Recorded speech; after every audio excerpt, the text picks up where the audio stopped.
This is Troy with Argo Salons, and in this training, I'll be showing you step by step how to sell more wigs online using Instagram ads. So you want to head over to the Facebook Ads Manager over at business.facebook.com. Then we're going to go ahead and click on this green Create button. Then we're going to go Conversions. Anytime you want someone to come to your site and take an action, whether that's adding to cart, viewing a specific product, actually making a purchase, you want to go conversions versus traffic.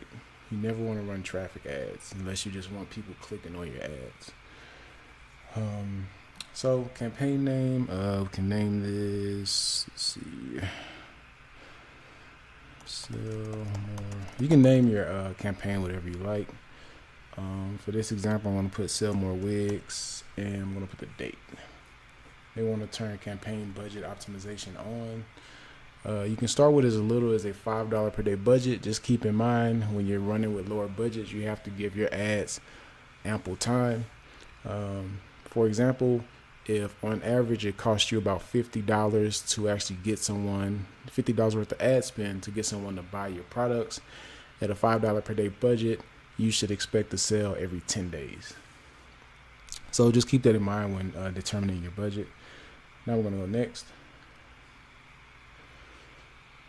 So here is going to be website. Then you want to select your pixel.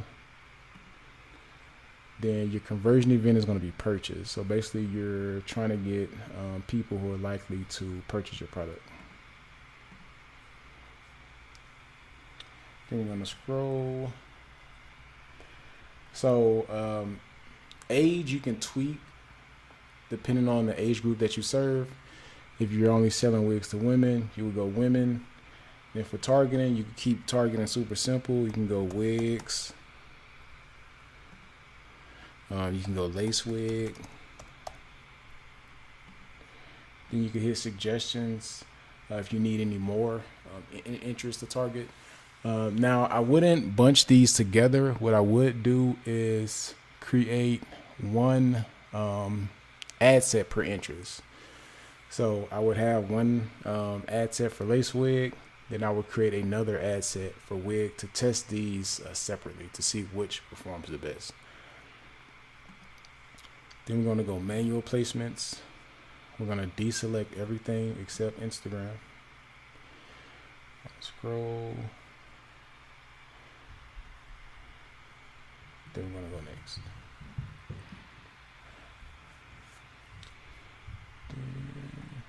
So from here, you want to select your Instagram page. And over here, it's just a preview of what your ad would look like. Now, as far as the content for your ads, I would suggest using video over photo, but you can test both.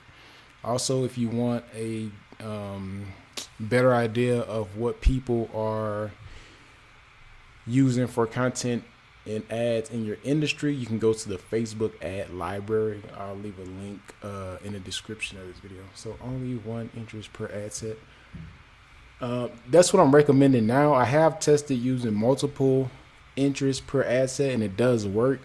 But when I think when you're trying to scale, you want to do one interest per ad set to see which ad set is performing best for you. When you group them all together, even though you may be getting sales, you can't really pinpoint where your sales are coming from. So that's why I suggest one interest per ad set.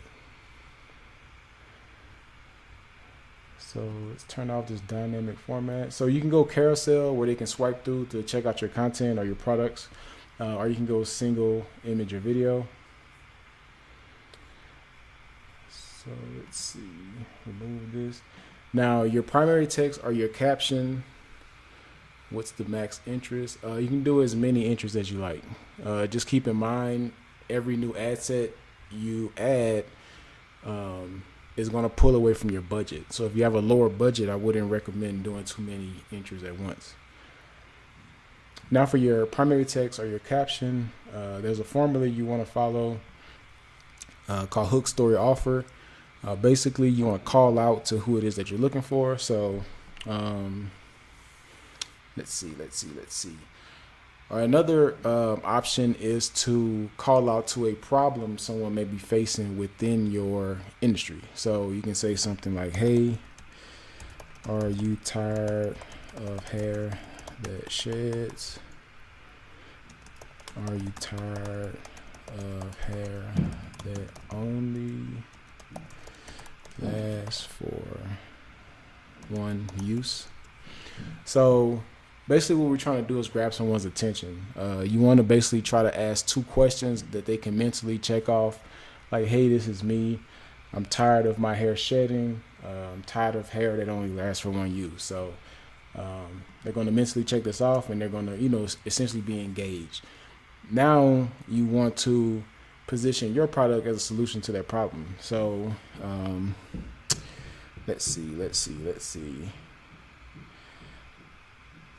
Come check out our 100% virgin hair that has minimal shedding and lasts 2+ years with proper care. So now we've essentially positioned our product as a solution to the problems that they're facing. So again, they're even more engaged. So in the last line, we want to make an offer or a call to action.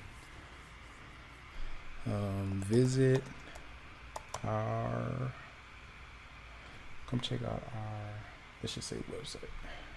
Oh, never mind. Visit our website now and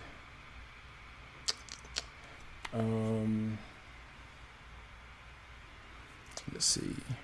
Say visit our website now and get free shipping on all orders over.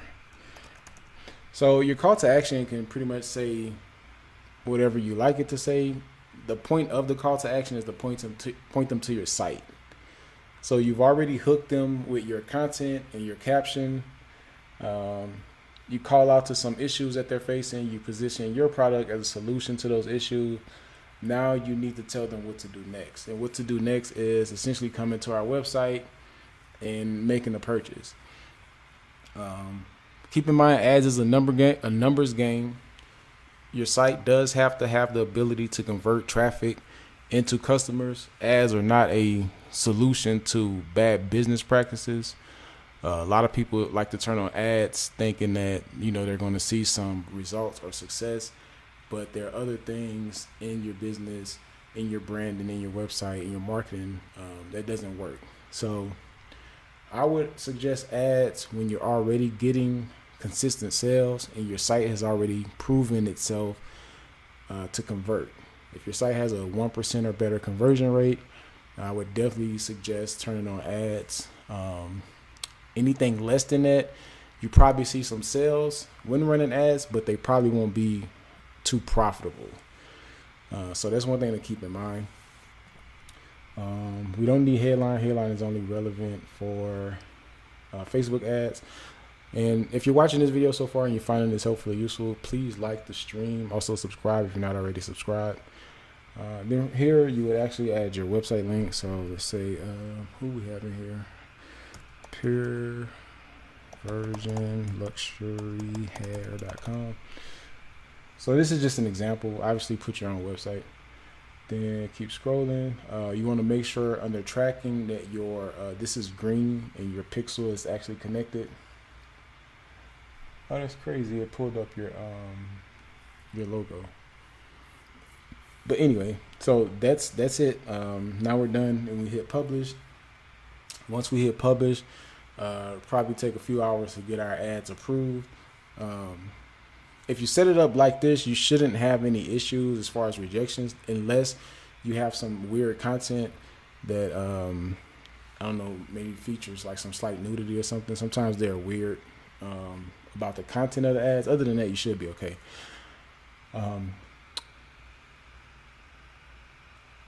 Now, if you want a more in-depth training, I do have a free training you can view. The link for that training is in the description of this video. If you found this video helpful or useful, give me a thumbs up, comment, like, subscribe. Thanks for watching. Now, anyone that's watching live, if you have any questions, go ahead and send them through. I can do a Q&A. What if your conversion rate is a 0.83 and you ran ads and you had 1 to 2 sales? Return on ad spend 7, the minimum. So yeah, 0.83 is close enough to a 1. Also, if you're running ads and you're doing, a 5 to 7 return on ad spend, I think that's pretty good. I would keep running those or keep testing.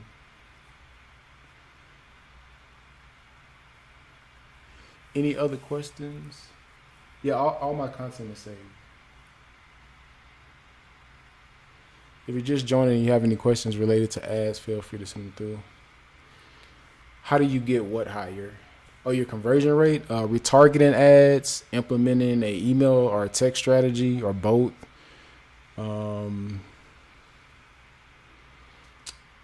Also, there's a plugin you can use called Popcorn, which will allow you to view what people are doing on your website. So if you notice people are leaving on a certain page, or just getting stuck in any part of your website, you can view that Popcorn app to see what changes you can make that way. I would also recommend adding as much relevant information to each individual product page, just to provide as much information that someone may need to check out. I would also go to the pages that's getting the most traffic or converting the most, and see what you can do better. If you have pages that are converting, pretty good with just photos, maybe consider adding some videos to those pages as well. Also, I use that creative that I name and put more towards my daily. Should I use the creative that I name and put more? Yeah, if your ads are already working, you can increase your budget. Just make sure you do it slowly. You don't want to drastically increase your budget because you could potentially break your ads. I tend to increase budgets around 10 to 15% per day.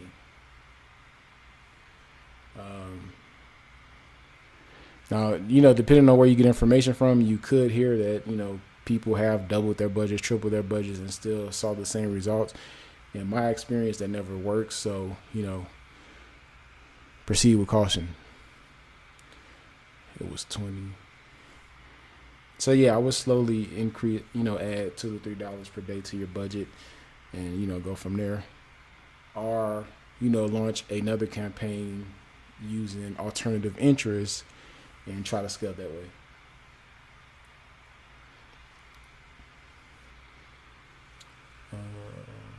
Any other questions?